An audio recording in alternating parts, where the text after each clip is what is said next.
Hi, everybody. I'm Kyle Lacotte, your host for another edition of VCTV, and welcome back. We've got another packed week. As we have for the past 2 weeks, we are double episodes every single day. Why?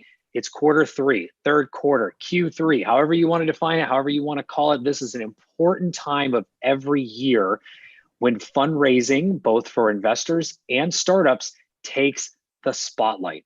For those that are entrepreneurs, this is the time that you go out there aggressive. You get that capital, you start pitching your company and get it in before the end of the year. If you're selling product, this is prep and leading into the holiday season. It's a busy, busy time. For investors, you know this all too well. This is the time that so many great companies are raising capital. There's so much happening. There's so much changing. That's why we put VCTV on for both of you and everybody in between. We want to make sure that you're up to date on everything that's happening from technology to industries to regions around the world so you can make the best decisions, the best moves, and be successful in everything that you do. So with that being said, today's topic, we've got a lot to talk about, and it's two very, very important topics, not only to myself, but also to all of our guests who have joined us today, and that is Edge and the Internet of Things. When we look at the Internet of Things, IoT, we look back at how this was something that started years and years ago, but really came into light about 10 years ago. And during that time, 10 years, in the last decade ahead, we've watched the Internet of Things explode and touch every single industry, all of the products, and integrate into our lives more than we ever thought possible. And there's so much more to come. The edge, edge, edge, edge. It continues to expand us out. We continue to look at the opportunities as we go distributed. And what does that mean for you? And what does that mean for our devices? And what does that mean for communication of all of that? And how do we get more data? That's the things we're going to talk about today. Where are the opportunities building? Where are the opportunities for investing? These are areas that have continued to grow and mature, and you need to be prepared for that. With that, let's have a little bit of fun. Audience, thank you so much for tuning in. If you would like to be on a show like today as an investor and share your thoughts and insights about a topic like today or a region around the world, do reach out to Elena, to the LATOKEN team, and or myself. We'll find the right spot for you.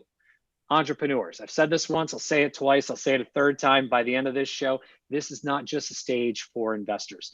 This is also an opportunity for you. You get to get up here on the virtual stage and pitch us as investors, along with the live audience, what you're building. Huge opportunity if you're looking to get what you're building out there to a mass audience. Reach out. We'd love to hear from you. Love to find the right spot for you. And also a big, big shout out to Elena and to the entire LATOKEN team for always making VCTV possible every single day, multiple times a day, on your screen, your devices, anywhere you may be. With that, I'm your host today, Kyle Ellicott. Let's dive in and introduce each of our guests as we get ready to talk about Internet of Things and Edge. Gavin, first and foremost, you know the rep, but I'm going to give it to you anyways. Intro, background, welcome back to the show. Little intro, a little background for everybody. Sure. Thanks a lot, Kyle. Gavin Johnson. I'm a lawyer by training for my sins, but I'm developing a new service in built environment technology. I'm also an angel investor in an array of startups, not just in the built environment, but more generally data, hardware, software, things like that as well. I also run in parallel to all of this, just to keep me a little bit busier, an ex-tech consultancy. So it's all about advising startups, usually around sort of business operations, but also investment when they're seeking that, and also general advisory work. My background prior to law was in science and engineering, so I do have perhaps an intuitive feel for some of the things that we're going to talk about. Just a little bit, just a little bit. We were talking pre-show about some of that, so we're going to get into that today. And for those who don't know, I mean, with IoT and Edge, one of the exciting things is it goes all the way from deep infrastructure, all the way through industry, all the way through us as consumers and beyond with the data that's being collected. This is important. Very few technologies that we talk about can range that entire spectrum. So stay tuned. Adam, my dear old friend, welcome back to the show. It's a pleasure. A little intro, a little background. Thanks, Kyle. So I'm Adam Benzian. I'm the co-founder and was the CEO of Hackster up until recently. Gave somebody else the job so I can do other things. And Hackster, if you don't know it, it's like a large 1.5 million strong hardware and software community focusing on IoT, edge, cloud computing, etc., sharing over 24,000 open source projects on the web. And previously to that, I also had a hardware startup. So I've done a lot of that, and I know the pain of hardware and the beauty of hardware and IoT and edge. So I've done a lot of that, and also worked for Microsoft for a bunch of years. And dialing in from Seattle, happy to be here. I love it. For the few friends and guests that we have on the show, anyone that's worked for Microsoft that lives in Seattle always throws in at the end, like, by the way, I worked for Microsoft too. It's always that little catch, a little curveball that gets thrown in. I love it. Welcome back, Adam. Jean-Marc, pleasure to have you as well.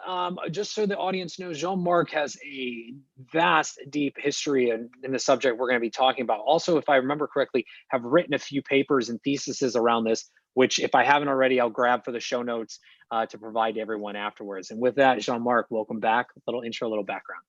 Hello, bonjour, everybody. So my background is vast and old. That's the same thing, really. That's, I guess, what you meant. So I spent quite a few years on the finance derivative side, and the last 12 years in investment management, and more recently investing into what I would call generally a mix, a bunch of deep tech, encryption, blockchain, AI. Clearly for me, and also some venturing now into digital hedge fund, crypto hedge fund experience. So that the angle for me really is effectively the layer of AI at the edge, which blends nicely with distributed technology and blockchain. And I'm also a partner in a new project called Bonsai's Marketplace, which is putting an end-to-end marketplace for AI artifacts and deployment on a distributed framework.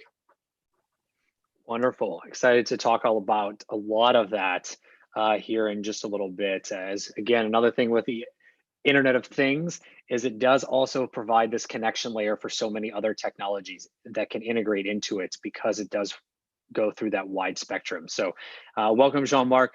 Gary Fowler, welcome back to the show. The Grandmaster of Artificial Intelligence himself gives us the pleasure of seeing him today in person. This is wonderful. A little background, little intro. Kyle, you are the Grand Wizard of the Force, the man of a million minds. I'm grateful to be here. I love it. Thank you. My name's Gary Fowler, and it's great to see you today. So, I've been doing startups for 36 years, almost 37 years. I've done 15 companies. I've owned PR companies. We did I was on the original management team at Click Software. It was sold for $1.35 billion a year ago to Salesforce. I started another unicorn, near unicorn, Eva.ai 4.5 years ago with a billionaire from Russia, David Yang.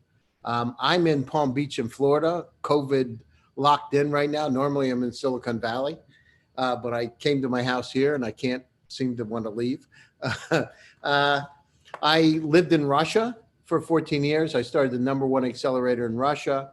I also started the #1 corporate private accelerator, GVA Launch Gurus. Today, I started GSD, Get Shit Done Venture Studios. And our job is to really connect the world together to work with growth stage, primarily AI companies. I've written now 68 articles on AI in the last year. Actually, my next one, Kyle, is Nikola Tesla's dreams come true. Dream comes true, the democratization of opportunity, based on his writings about energy, being able to equally supply it. So I actually have that done today. And I have another article in Forbes coming out this week on deep learning versus machine learning. A topic we are definitely going to get into. And welcome back, Gary. Lubna, last but not least, a master and wizard to Gary's point of cybernetics and the future of where we go. But I'll let you tee it up, intro and little background. Welcome back. Thank you. Well, I'm going to ditto everything Gary says. I wish I had a cup as big as his, but hey. Yeah, well, so relative to IoT, you know, I started I was invited once to write a book, a chapter in a book on the future of the impact of the enterprise on future cities, because of a lot of my work on IoT and built environments, IoT, this, IoT, that, but in mobility. But so I dislike the word IoT because the term, I should say IoT, because it's driving people to think about in terms of technology, and it's short-sighted. It's only thinking about things connected. So, and I made up this word alternate, which is the name of my company now.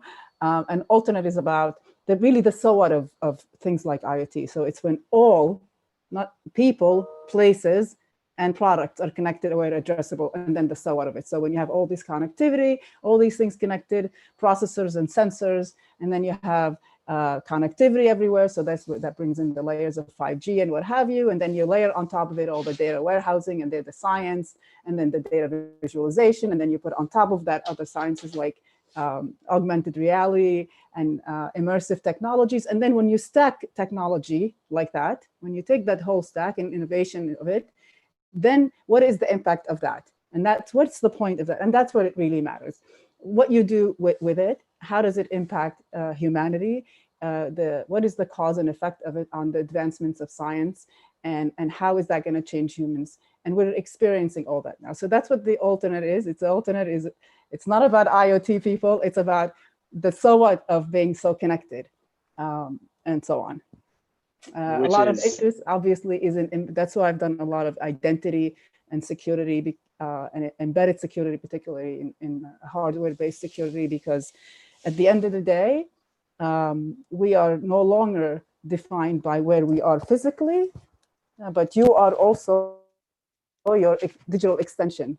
So my interest nowadays is obviously a lot in security and identity, and obviously AI and empathic AI in particular, and ethical AI, and what does ethics in AI mean anyway, and what's the role of distributed technologies. And obviously IoT is nothing without, or connected things aren't, are just that. There are things that are connected, but then the so what of it, and all this data that's being generated, and how are we gonna change life to the better, I hope, instead of becoming enslaved as we are.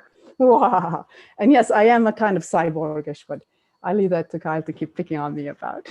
I love it. The background and the history is fascinating. For those who don't know, definitely check out Lumina online and read more about what she's doing. But guys, everyone, welcome so much to the show. We're excited to have you all. Now let's dive in, and like we do here on every episode of VC TV, we like to talk about where the current state of things are. So we talked a little bit about each of you and your areas of expertise, and there's some common themes throughout, but really I'd like to start with just what is the current state of the Internet of Things, connected or not, and edge playing a role in that, because so much has happened over the past year, really 5 years, but more aggressively over the past 12 months, looking towards the future. And we'd love to come to each of you and get your thoughts on the current state of things. Gavin, let's kick it off with you. Current state of the IoT, or the Internet of, to Lumina's point, yeah. and edge. That's interesting. From my background, which will be somewhat more naive than the rest of this illustrious panel, I see it's becoming increasingly pervasive, but it's very much point solutions. And I can come up with a few examples. You will see products, smart fridges, smart ovens, a fridge that will add milk to your shopping list. Oh, okay, great, well done, fridge, thank you. Or you will see a smart shop. I went into a smart shop a couple of weeks ago in Lithuania, Vilnius, and very much in everyone will have probably heard of the Amazon smart shops. You walk in and facial recognition, it picks stuff off the shelf, it knows you picked stuff off the shelf, you walk out and it bills you. Exactly the same on a smaller scale, but same thing. You walk in, it knows who you are, and you take things, and it bills you as you walk out. You don't need to, pay as you see it for anything. But that's a very specific thing, as is the fridge telling you need milk, the shop telling you, oh, you bought these things. It's very specific. It's not well integrated horizontally. Maybe you call it a vertical solution. But what I also see is a lot of startups from my background in the built environment is startups trying to tackle sort of point solutions because they need to find a way to get into the industry, into the sector. And they want to start tracking supply chains. So material through supply chains, provenance are very important. What's the source of this? Where's it been? Is it right? Is it in the right quantities, in the right type of thing, whatever it may be? But also simpler things, interacting with contracts, weather events. If anyone works in construction, you'll know weather events are a big problem. They create delay, which incurs time and cost and so on. And there's a lot of startups trying to measure that. Can we measure that? Can we integrate through smart contracts and blockchain type solutions to manage that offline? Sometimes you have AI tools sat behind it. They're looking at the weather reports. They're measuring weather from points around the site and feeding all that data back, and processing and so on. So I think it's exciting. I think it's becoming more pervasive. Other examples that spring to mind, obviously Tesla and its self-driving cars, same principle. They're processing in real time traffic data and sensory data from around them. But I think they're all still point solutions. They're not really talking to each other. Not that they necessarily need to, but they're not talking across themselves. Maybe we don't want them to. If Elon Musk is right about AI and the fears, maybe we shouldn't have our fridges talking to our cars, telling us, driving us to the shop because it wants more milk put in it. But I think it also makes life easier, and some of the other panelists are probably going to talk about that, integrating simpler things. If you can place your shopping order, I hate going shopping. If you can place your shopping order and it sends it to you and it gets delivered the next day, brilliant. I don't have to think about it. It's wasting my time and mental capacity to think about. But I take from that what you will. I think you're bringing up a good point. This is something that was teased about for many years, and now is this next chapter in one respect, but then also there's some stuff happening behind the scenes, right? More data, new infrastructure, new methodologies, new way of thinking, new habits being built or behaviors being put in place to get us to that next stage that we're moving towards as well. Adam, to you, current state, what are you seeing as things are shifting and shaping? Okay, cool. So, and I forgot to mention also, my perspective is also because I run Hackster, but I'm part of a big company called Avnet, which is the largest distribution company of components and doing all sorts of mega IoT projects. So I see both the small and the large and how everything gets impacted. So I would say if you think about IoT again, of course, it's everything. It's hardware, connectivity, general software, cloud, analytics, AI, and all sorts of things. And there's a lot of layers within that because it's a very general word, right? A term. Like you can think about how do startups grow, react to opportunities in IoT, especially now, enterprise, manufacturing, etc. So in general, I would agree with everybody. Of course, it's becoming a lot more pervasive, but also a lot more sophisticated and a lot more meaningful.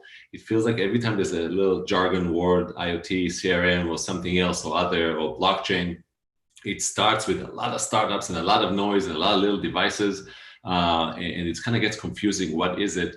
But now it feels like the dust is settling. It's becoming a bit more meaningful, and people are really thinking about building solutions that are impactful for our lives in the context of our personal lives, like you talked about what Amazon is building with their wearables. So it's no longer just yet another wearable. It's something that has a lot more meaning to your well-being, and it looks at your life in a more a holistic way versus just checking how many steps you took today. So I see that both on the commercial and the consumer side, it's a lot more meaningful, a lot deeper than it used to. Also in the context of COVID and how do we see like IoT in the context of startups. I also work on some venture capital investment arm for Avnet, and I see actually startups are really struggling right now because, for example, so if startups are the companies to innovate and lead different types of unbound innovations, They need funding, and funding is not really being, it's kind of drying up. People are holding off from actually investing right now. So in that context of innovation, that beachhead in IoT is slowing down because there's not a lot of funding as it used to be. I also see manufacturing, which is really obviously connected to IoT because of companies who manufacture all these solutions, also being kind of struggling right now a little bit because of COVID, etc. But then you have also this surge of the NVIDIAs and Xilinx on the higher end of the super powerful computational hardware. They can do things that you couldn't have done before, complemented by cloud computing and all sorts of innovations from companies like Amazon, Microsoft, and others. But overall, I see the most exciting thing that's happening in IoT is the software innovations. That the hardware has been there, it's been powerful for a long time now, but really thinking through what do you actually do with it, how do you actually apply it to real life scenarios across all sorts of things. It's really comes to life with the software. So what I see also in the context of software is a lot more thoughtful, more meaningful, more user friendly for developers to apply and use. So it's all sort of coming together, but I feel like IoT will always be a bunch of fragments. It will never be a single cohesive thing. It will be a multitude of elements that bring it together into one piece. So it's always going to be this complex, hairy beast. I mean, we both laugh, but it's true. I mean, the Internet of Things, right? The name spells it out. Is a magnitude of different components that are coming together, right? And even Lumna mentioned this in her intro, and what she's been seeing is it's not just things as devices, it's now growing into much more organically because of that. And so I think you're right, it's always going to be the Internet of Things in this fragmented sense, but bringing and watching that all come together and how it fits and where it fits is what's so unique about IoT and the like. Jean-Marc, to you, the current state, how are you seeing things shape up? Well, listen, I think it's a fascinating evolution, but it's I'm quite concerned about the way it's going, because the way I see it is that there is clearly, the technology allows us to decentralize and to push application to the edge, which is a great opportunity. We go from the cloud to the edge, cloud to the deep edge now. Deep edge is all the rage, and you're using very small cyber physical systems to deploy intelligence at the edge. So that's a phenomenal movement, and you can see every day different application. What concerns me deeply is the way it's deployed and the way it's becoming weaponized by large players. And it's quite, maybe I'm a bit paranoid here, but I can see that deep edge deployment demands a lot of complexity, fairly high cost, and it's quite arcane, right? And the way I can see things going is that some big players are going to recreate a moat, a wall garden, a vertical wall garden around those tooling and deployment for those applications. And then the end user is not necessarily going to have democratized access, and also his privacy is not necessarily well preserved in the model that is left to a few big players to kind of reconsolidate a vertical value chain around developing and deploying applications. So I think we need to be very careful in the way this is being done. And I'm really excited to see some opportunities, and also this issue of cost, right? The issue of funding, how the smaller guys and girls, all the smaller companies going to be able to compete against those growing moats. And I think it's going to be important to create an amount of decentralization by design and privacy by design on some of those construct and framework to make AI accessible at the edge to the individual, the SMEs, who might not have the learning, the expertise in terms of AI development to access. So this is what the project I'm working on, which is this decentralized distributed marketplace for automating all the processes and benchmarking, deployment, or for creating AI applications on edge devices, it's going to be important to have non-neutral, product agnostic, and non-vendor specific frameworks, which are not TensorFlow and NVIDIA, to basically be able to deploy those applications. And then, crucially, there's going to be much importance to be given to the data privacy of the edge, because we're moving to a machine-to-machine environment, right? It's pretty easy to secure the cloud, your data, my data in the cloud.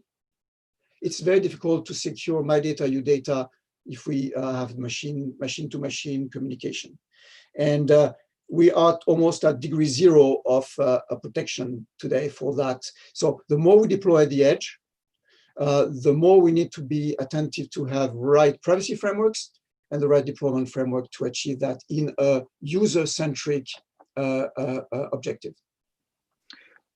So I want to come back to that in just a minute, because that's a very, very big topic. Securing, as you said, securing data from one individual to the cloud is one thing, but when you get in device to device, whether they're smart or they're non-intelligent, as we'll say, and not yet connected, and we now are connecting those, what happens, right? The who, what, when, and what should I share, when should I share it, et cetera. What do I do with that data? There's so much to unpack as well there. And Gary, to you, current state of things as you're seeing it around these two areas. Well, let's start off, Kyle. This opportunity is estimated by McKinsey to be $11 trillion by 2025. And, it's a few years ago, I had the pleasure of having dinner with the founder of DARPANET, Vinton Cerf. And so we talked about the kind of resistances that he had when they created the internet. And these are exactly the same kind of echoes that he was telling me about. Security, I don't know, I don't share my information. So guess what? It's going to happen.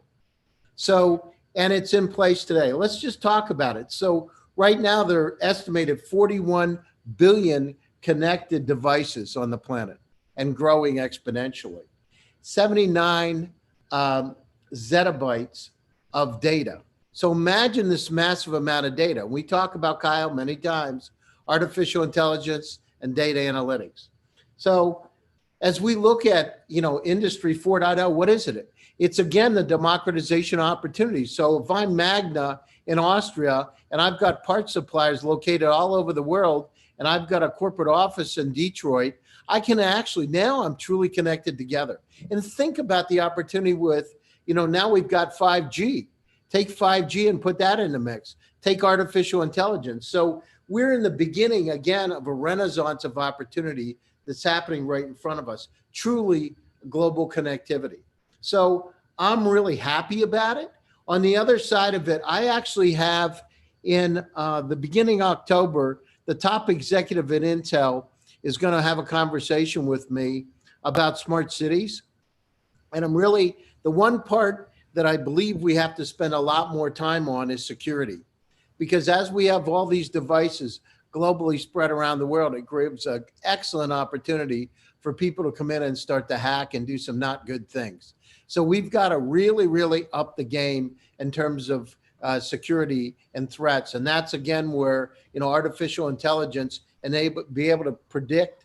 I wrote an article with the former chief security officer at Apple a couple of years ago, and I talked exactly about the situation. So we need to be able to predict where those attacks are going to take place and make sure we've got holes plugged in advance. So it's by the way, this is never going to end. If, I had a criminology course in university, I remember we said, we always come up with a solution and then the criminals come up with a way around it. So it's always happened the same way. It's like antivirus software. So that's not going to change, but I'm really excited. Industry 4.0 is here. The democratization of opportunity has started. We have to, with the pandemic and digital transformation, it gives us a ripe time to move this forward. It's fertile ground for companies to get out there and get shit done and focus on not the Internet of Things, but the Internet of everything. Alternate. Absolutely. Yes. The alternate. Lumna, I'm not. You're already there. Go for it. It's the Current alternate. state. What can I say? Well, the current state is scary.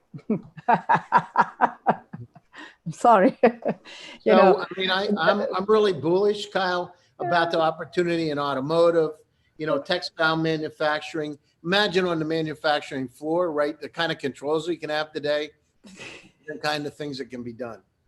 Absolutely. yeah, Luna, to you. yeah, thank you, Gary. Yeah, again, even more scary.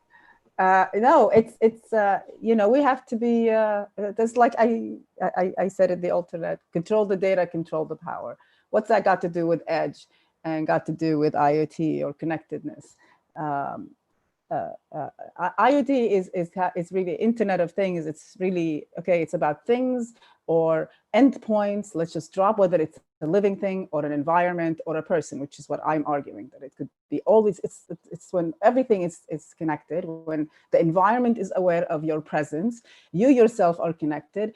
And if you look at, we talk about IoT, we have sensors. So what is it's sensors and processors. Sensors everywhere, processors everywhere. Sensors are sensing your state of being, the state of the environment, the state of everything, and processors computing its meaning and interpretation, all of it generating all sorts of data. And it's like, if you could see how much data is in the air, you would not be able to see at all. So what does that mean? To Gary's, all of his points are obviously excellent as usual. Security, which is why after writing the alternate paper, I moved into embedded security at the hardware level, because I figured, yeah, and after that, it's going to become at the energy level, where it would be my trajectory, because I went into hardware security because that's where you're going to be needing to ensure that if you have any integrity in the data that you are consuming, thinking that it is what you think it is, and that you are making your decisions based on it, that it's actually authentically the data you think it is, and it's coming from the source that you think it's coming from. Which is why security becomes really critical now. And the attack surface has become bigger. And the more devices we have connected, or the more people, the larger the attack surface. And yes, to Gary's point, I mean, I say it slightly differently. I say man make, man break.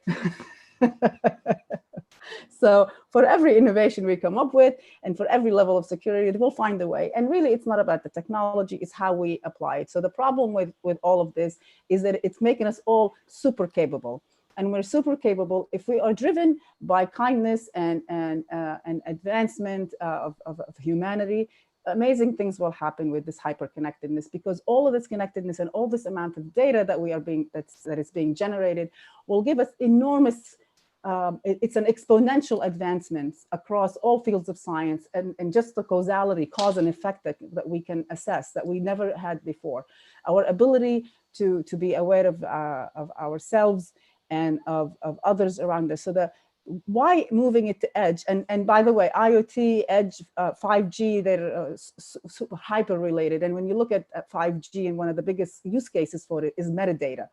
And what is that? That's sensors on your body measuring your own well-being, which is, you know, very huge for me, and it's what Anora is all about, and empathic AI. So as we get to know your state of being, already they have our minds, whoever is they. We are influenced. We think we are making our own choices, but how many at some point your preferences are really not much more than a mere reflection of the recommendations. After all, when you go to a supermarket, you can buy anything you want as long as they have it in the store. Or as Ford said, you can have any color car as long as it's black. So edge, for me, what is really critical is to be very cognizant of the fact that we are being now monitored psychologically and physiologically. There's not much left. And so it's really, for me, it's really essential to move the intelligence to the edge, but the edge of the individual. That's my interest. And that we must augment human intelligence with the power of compute and retrieval that AI and this technology gives the enterprise, so that we can be node to node, so that people can actually have any sense of self left. In my opinion, we have been living in a world of connectedness for a long long time, and it's in our bodies. You know, you have your heart pacemaker or what have you. That's an IoT device, by the way. It's remotely controlled, remotely accessible. So if you you know, it's about extending our senses. I think really need to get a lot of attention to that. I think we need IoT and edge compute. Obviously, there are many other reasons why you'd want to do edge, because you don't compute, for example, all this meta health data, other than talking about who controls the data and where it sits and what needs to traverse over the network. They're highly related, because every device, if it's connected, the point that it's connected is being accessed through the 5G and beyond. So the attack surface that we need to consider is up and down the stack, really up and down the stack of ensuring that we have digital trust from silicon through to service delivery.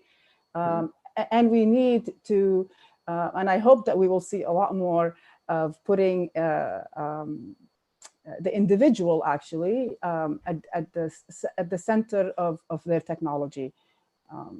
Yeah, I'll stop here before I scare everyone. No. I think you're spot on. You're spot on. I mean, I see Adam shaking his head. And Adam, do you have a comment to add on to that? I saw you unmuted.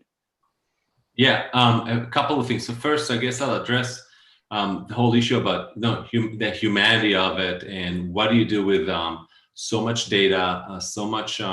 It's in a sense, it's surveillance, right? Whether you like it or not, you're not doing it maybe on purpose, but it is, because there are sensors, there are cameras and microphones that listen and do all sorts of stuff.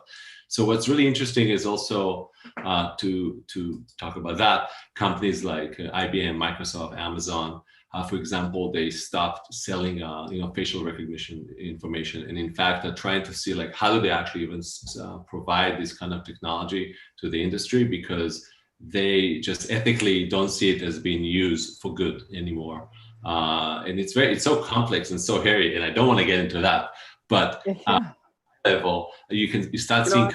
Adam, I gotta say something. I hear it, but I just got from the on the US side, a governmental agency. I have one of those companies that does facial recognition, and they're using it. They're interested in it for missing and exploited kids.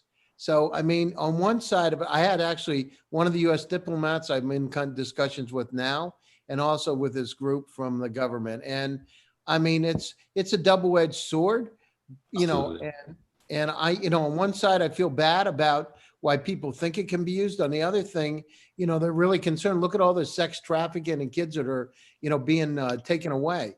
If you can't recognize who they are, you might miss them, and guess nothing good happens, right? You're absolutely right. And what's interesting is that this whole statement that they've made that they're not going to sell facial recognition software to law enforcement, right, organizations, that in itself is a double-edged sword, because they actually needed to do good, not only to do bad. And I'll tell you one more thing. We're working on Hackster right now on a project to build trackers for wildlife and elephants in particularly, that might be able to also take some snapshots for all sorts of reasons. And it's not just about poachers and people that harm elephants, it's about really understanding how they live, what they do. But even that could be used, right, for the wrong way. You kill an elephant with a tracker, and then you get all this data, and then you can actually then track all sorts of other animals, and it's just like a gold mine for the poachers, right? So you have all these kind of opposing opinions and also use cases for the same technology, but at least people are concerned about that, and they're kind of looking to do things, they're a little better, and they think about humanity first now, not just a technology, I get to sell it, so who cares how people actually use it. There are repercussions, and people should be responsible about the applications that they're being used for. So that's one thing. And the other thing, when we talk about also sensors and all that, so we have so many sensors and microcontrollers and all sorts of things running everywhere. They're connected or not connected or sometimes connected. But I've learned something amazing recently, that but 99% of all data that comes from sensors and all these tiny devices everywhere is never being really used. And if it's used, it's just mostly for telemetry. So you create dashboards, temperature and all sorts of environmental data, but you can't really train them. You can't run machine learning on them. So you can't really do anything more intelligent than extracting information and learning about the condition, but you can't really do something with it. This is the one area that I see is changing, is going to change everything. That it's something that started at Google with TensorFlow. They then created TensorFlow Lite, and TensorFlow ran on big GPUs, big processors, needed a lot of power and connectivity. Then they came out with a TensorFlow Lite, which gave birth to this tiny machine learning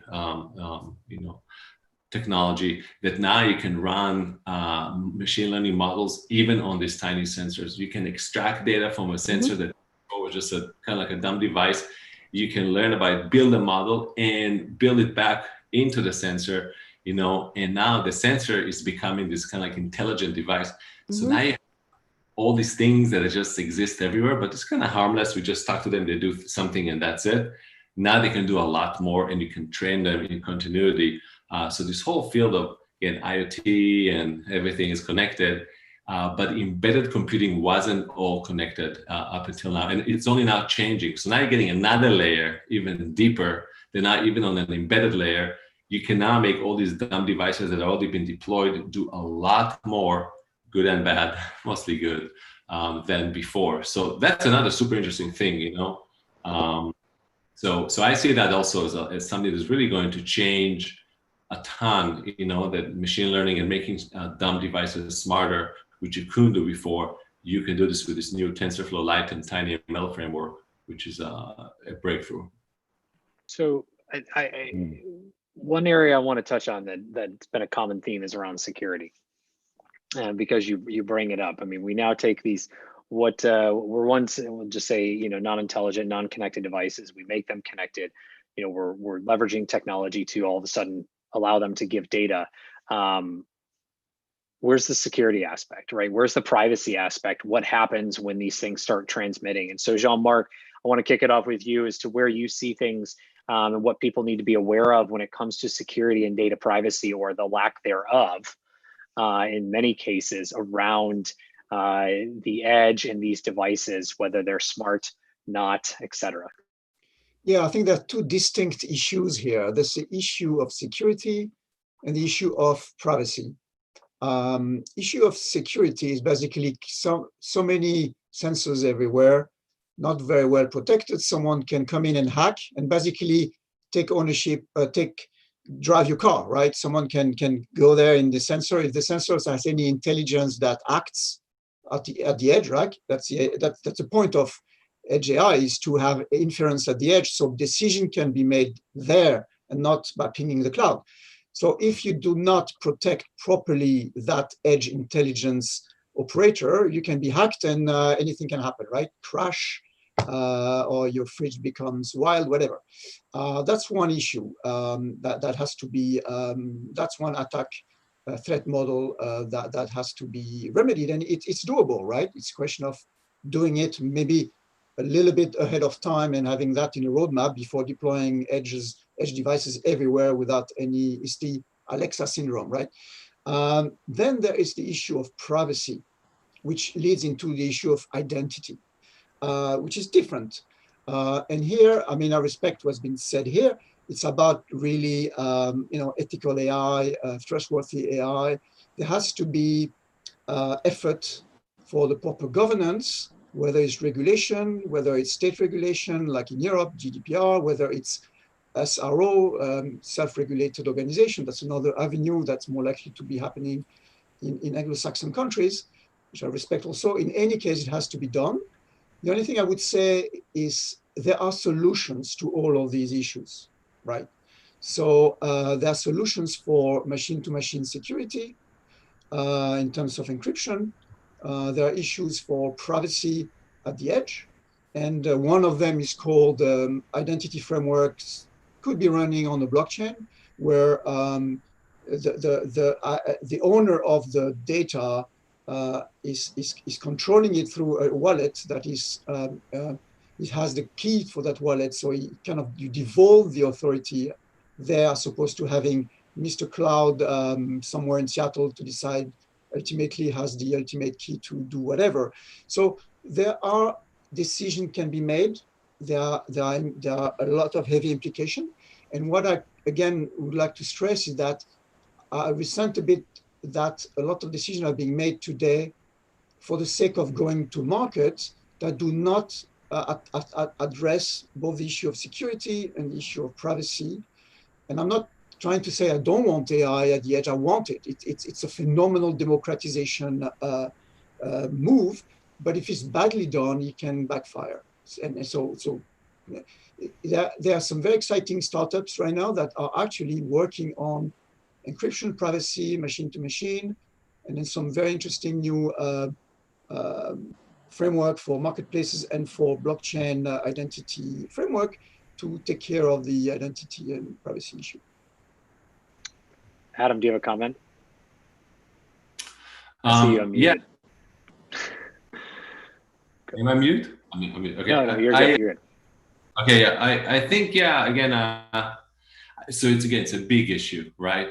But I think that a lot of people talk about it all the time, and there's a lot of statements, but I haven't seen actually a lot of one big company that actually placed a huge bet on it or said, we have this new software, new layer, etc. I've seen a few things like Microsoft has the Azure Sphere component, which is really, it's a hardware protection layer, including I think up to 7 protection layers from the cloud that you can turn on and off. It's almost like the antivirus for IoT.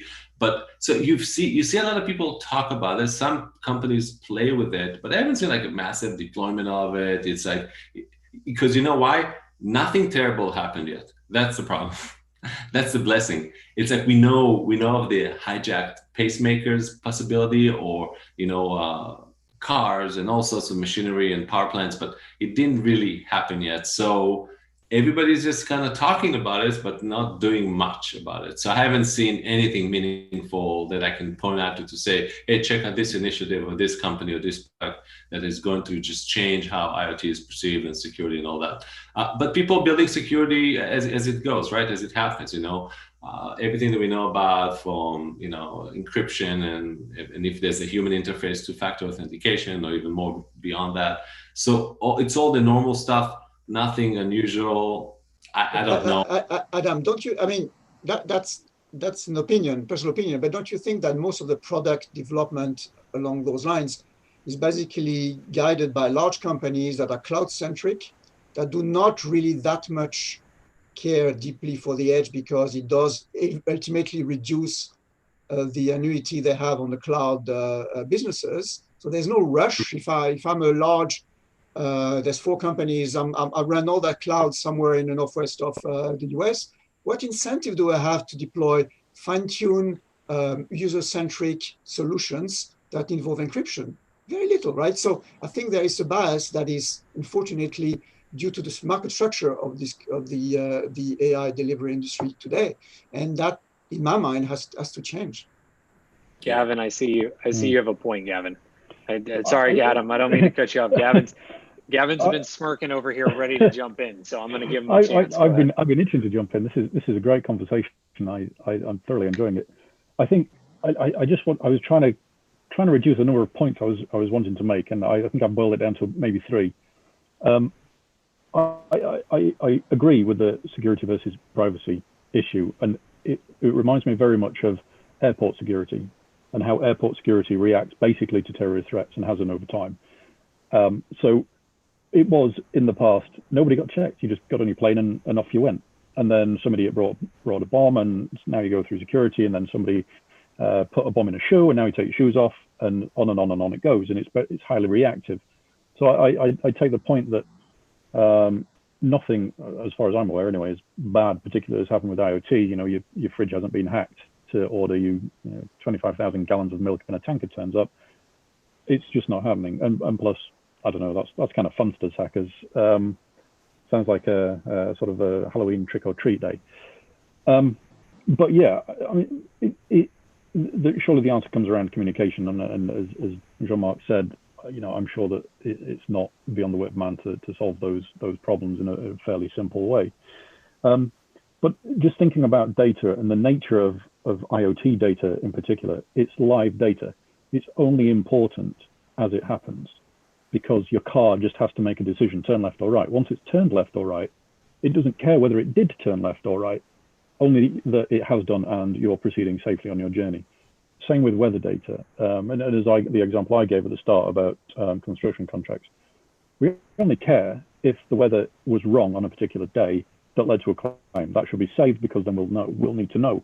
If the weather was fine, who cares? Get rid of the data. It's irrelevant. It just doesn't matter on any level to anybody anywhere. So I think there's a need to really understand what data is, what we need to do with data. Do we need to save it, store it, or can we just delete it and not worry about it? And maybe there's part of the answer there is once we've gone through a milestone, the car's turned left or right, it's just irrelevant. And I think my last point, because I just wanted to touch on it, the nature of identity. Obviously, as a lawyer, I have had a lot of fun with GDPR and things like this. And what GDPR is, very crudely, is a step towards what the blockchain world might call self-sovereign identity. And that is because the GDPR effectively puts control of data, with few exceptions, into the hands of the individual.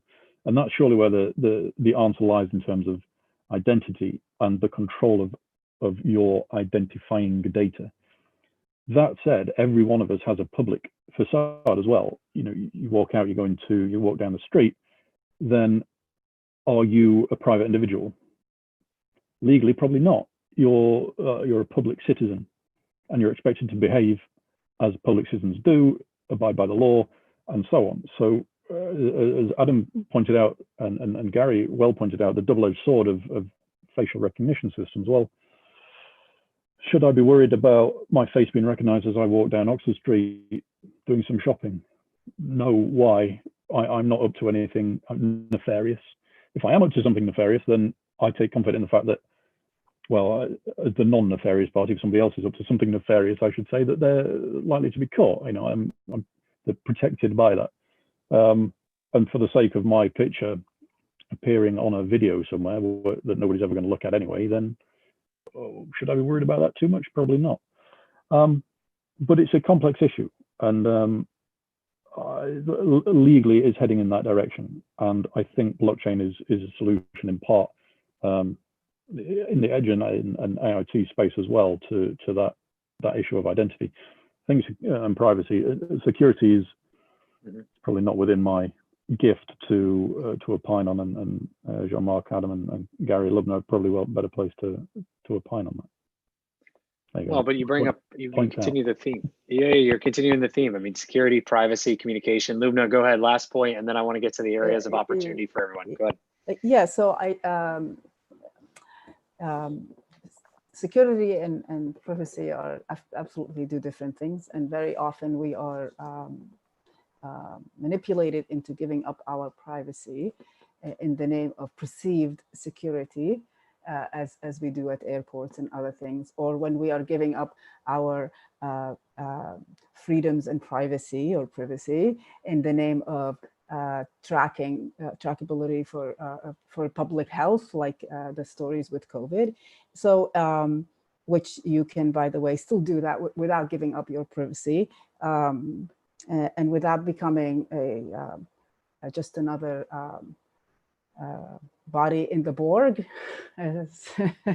It's a big topic though, privacy and security, but blockchain, distributed ledger technologies, particularly self-sovereign identity, and it is a big step in the right direction.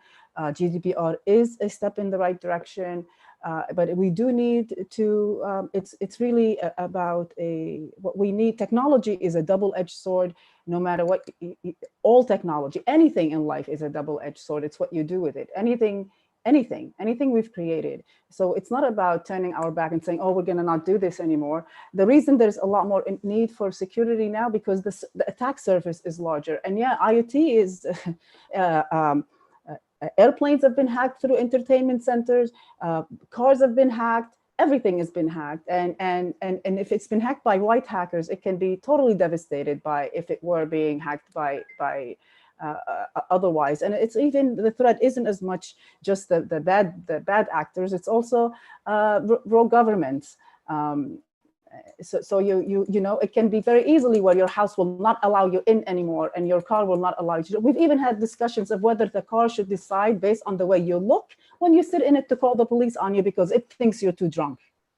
So our ethics and our policy and our governance needs to be re-examined and needs to be looked at very, very carefully. And more importantly is our economic models and our economic drivers. So we can turn blue in the face talking about all this stuff if we don't change the way we measure success and profitability and the way we look at what drives us as humans. Is it profitability for the sake of, I almost cursed, profitability and accumulating, vertically accumulating wealth for the sake of accumulating it like we do so well in the state of Washington? And by the way, I worked for Microsoft too at one point. And I have a storage unit in Seattle. But it's really, we really need to wake up. We really need to wake up to what is important as humans, and that is this common decency.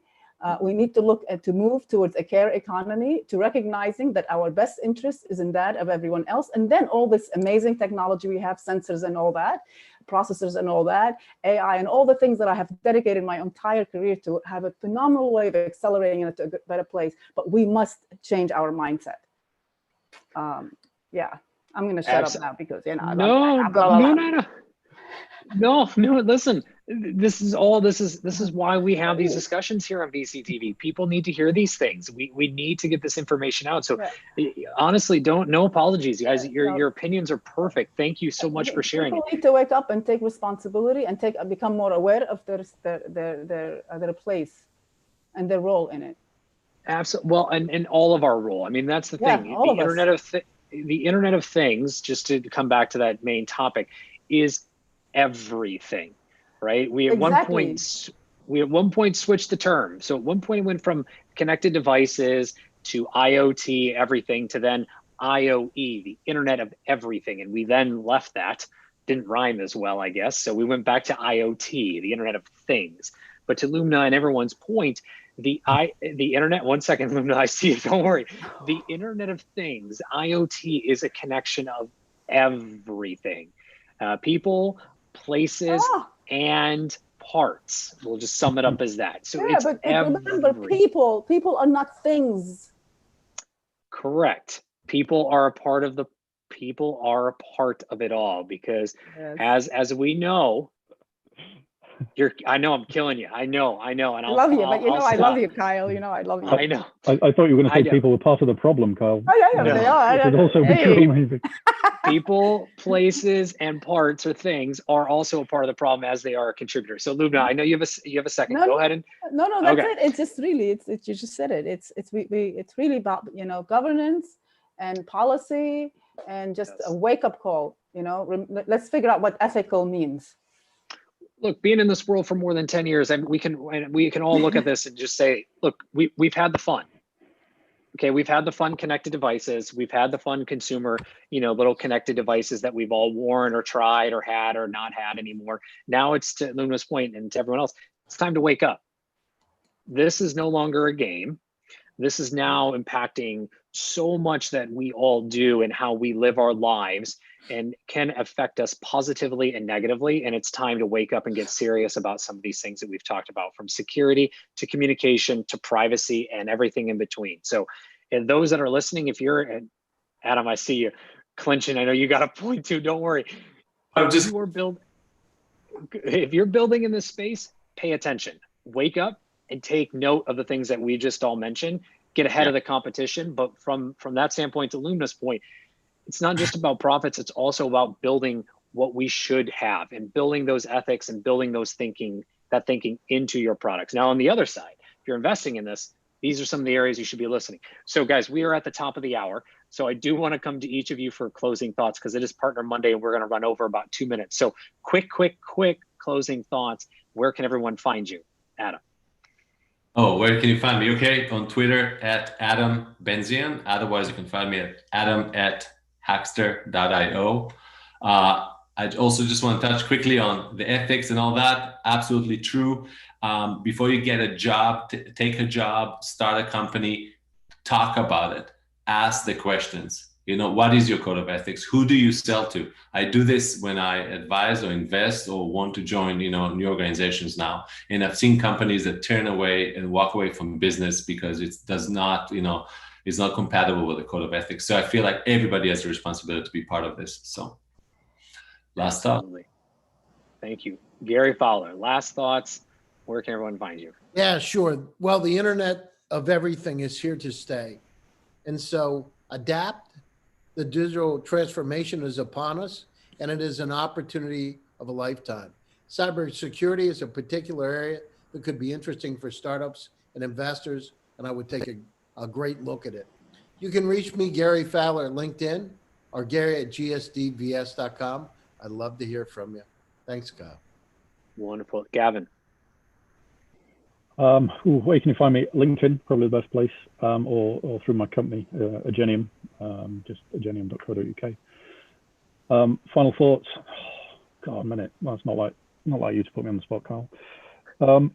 I think there's a lot of thinking that needs to be done, if I can put it in a very trite way, and we need to spend more time and put more effort into trying to understand. Lubna alluded to ethics, and as did Gary and Adam.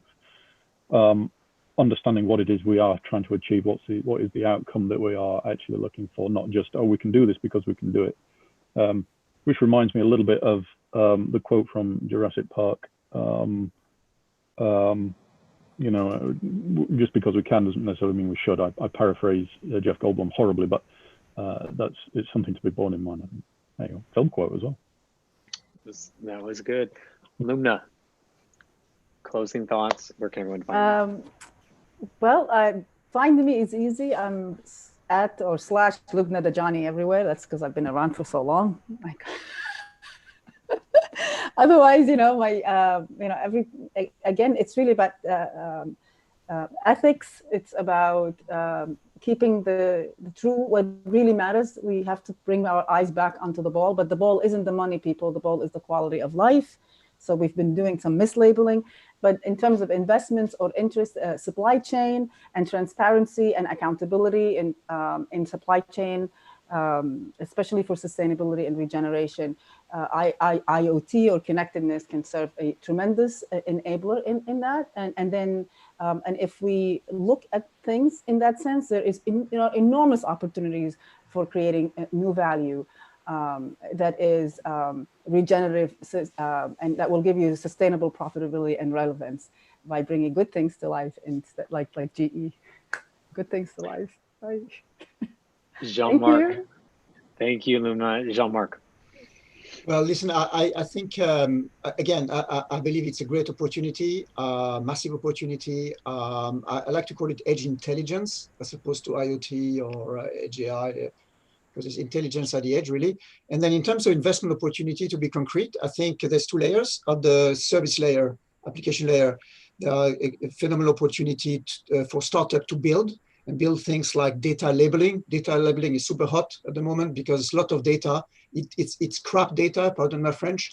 So you need to label it so it can be actioned into intelligence at the edge. There's benchmarking. You need to deploy something on the device, you need to benchmark. It's simple iterative engineering process.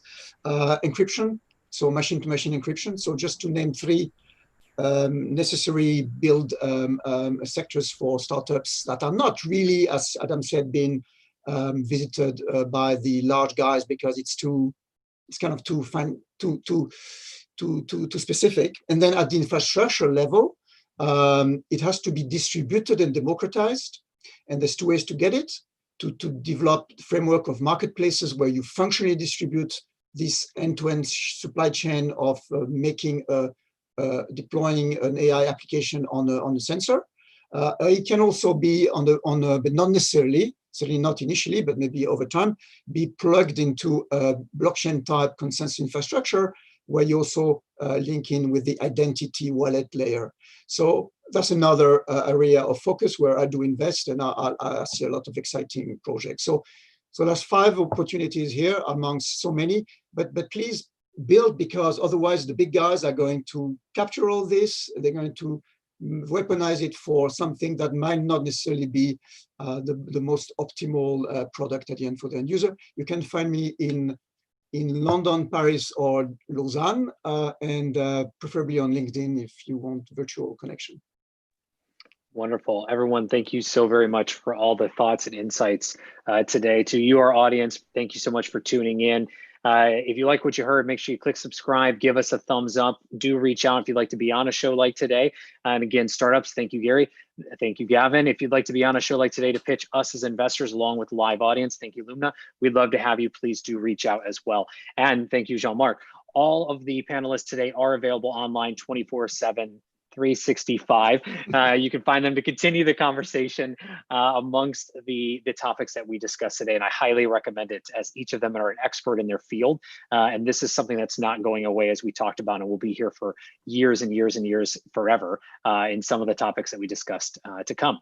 With that being said, a big shout out to Elena and to the entire LATOKEN team for always making VCTV possible every single day. And as I mentioned in the beginning, today is a double episode day. We'll be back here in just after a short little break to talk to you a little bit more on the next piece of this bigger bubble that we're talking about. And we'll be back here. I'm Kyle Lacotte, your host. You can find me online everywhere at Kyle Lacotte. And we'll be back here shortly on more.